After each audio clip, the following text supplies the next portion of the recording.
Not everyone is trying to scrape every last penny. Maybe you're building fresh today and you want something that's not only strong today, but still relevant a few years from now. That's where the Ryzen 5 9600X comes in.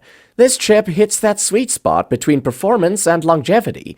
Zen 5 brings solid IPC gains, meaning it's faster in single-threaded work, which translates directly to higher averages and tighter 1% lows in your games. And it does it while staying power efficient and easy to cool, so your system runs quieter and cooler under load. The real win here is the platform. AM5 is locked in for CPU support through at least 2027.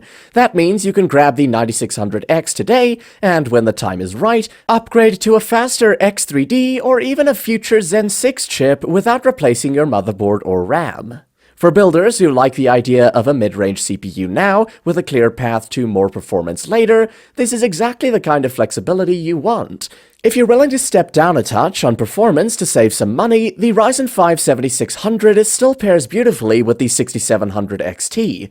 You lose a little of that Zen 5 uplift, but you keep the same future-proof platform. And if you want extra breathing room, if, for example, you're running heavy open-world titles, streaming on the same machine, or keeping a lot of background tasks active, the Ryzen 7 9700X gives you 8 cores without going into overkill territory.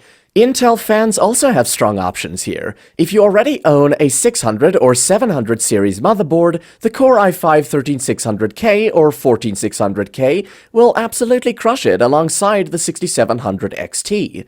Great hybrid performance, excellent multitasking, and no bottlenecks in sight.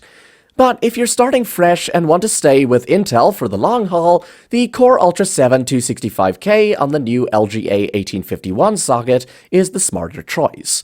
It's efficient, responsive, and you won't be stuck with a dead-end platform.